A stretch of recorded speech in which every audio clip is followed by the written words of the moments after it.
नमस्कार सगळ्यांना. जेव्हा भूक जोरात लागलेली असते आणि फ्रीजमध्ये फारसं काहीसं नसतं, तेव्हा कांदा टोमॅटो वापरून बनवलेला हा झटपट घरगुती पास्ता म्हणजे सुखाचा घास असतो. चला आज बनवूया अगदी साध्या साहित्यातून असा पास्ता जो जिभेवर रेंगाळत राहील. चला तर मग साहित्य आणि कृती बघूया. माझ्याकडे थोडंसं गाजर आणि पत्ताकोबी होती, तर मी ते बारीक चिरून घेतलेलं आहे. त्यानंतर एक कांदा, टोमॅटो बारीक चिरून घेतला आहे, बारीक चिरलेली मिरची, थोडंसं आलं चिरून घेतलेलं आहे आणि काही लसणाच्या पाकळ्या बारीक चिरून घेतलेल्या आहेत. 1 वाटी पेने आणि 1 वाटी मॅक्रोनी असे 2 वाट्या मिळून पास्ता घेतलेला आहे. एका मोठ्या कढईत पाणी उकळायला ठेवायचं आणि त्यात पास्ता पाण्यात घालायचा आणि त्यामध्ये थोडंसं मीठ आणि थेंबभर तेल टाकायचं आहे. तेल घातल्यामुळे पास्ता एकमेकांना चिकटत नाही. पास्ता मध्यम आचेवर 8 ते 10 मिनिटं शिजवा. पास्ता मधून तपासत राहायचे, नाहीतर तो पास्ता कढईला लागू शकतो.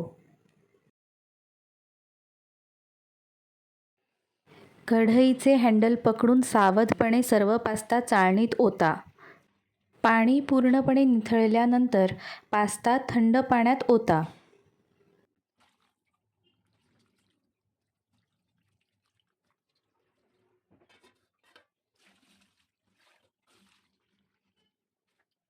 बघा, तुम्ही पाहू शकता पास्ता किती छान मोकळा झालेला आहे. आपल्याला पास्ता 90%च शिजवायचा आहे. बघा, तो किती छान असा घट्टसर आहे.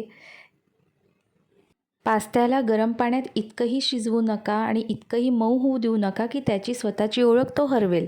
त्याला थोडा बाउन्सी ठेवा, जेणेकरून तो मसाल्यात गेल्यावर राजासारखा दिसेल.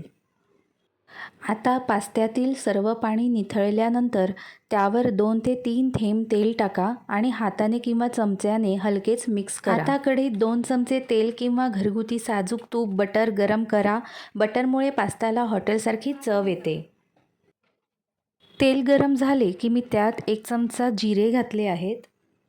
जिरे छान फुललेत की त्यात हिंग आणि प्लेटमध्ये सगळं चिरून ठेवलेलं साहित्य आपण या फोडणीत घालणार आहोत.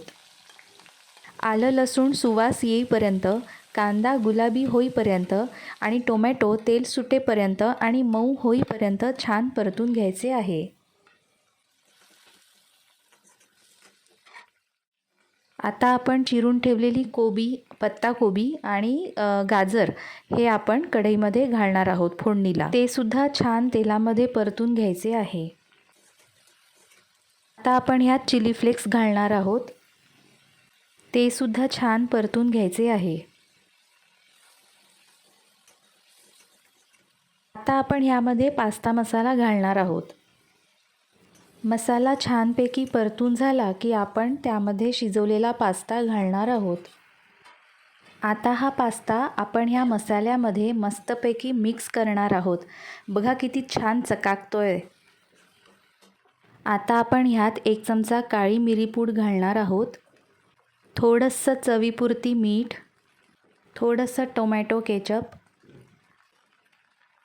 आणि आता छानपैकी मिक्स करणार आहोत. आणि त्यानंतर आपण थोडंसं मेयोनीज घालणार आहोत आणि ते सुद्धा छान मिक्स करून घेणार आहोत.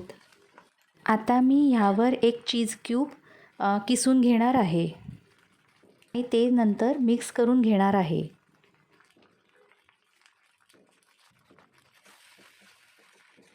आता आपण ह्यावर झाकण लावूया. 1 मिनिटासाठी वाफ काढून घेऊया. मस्तपैकी पास्ता आपला रेडी आहे. इटालियन पास्ता खाण्यासाठी तयार आहे. मस्तपैकी त्यावर आपण कोथिंबिरीनी गार्निशिंग करूया आणि गरमागरम सर्व करूया. बघा, आपला घरगुती पास्ता किती टेम्पटिंग दिसतोय. कोणालाही वाटणार नाही की हा पास्ता तुम्ही घरी बनवला आहे. सो एन्जॉय करा हा यम्मी पास्ता. व्हिडिओ आवडला असेल तर लाईक आणि शेअर करायला विसरू नका. एन्जॉय करा.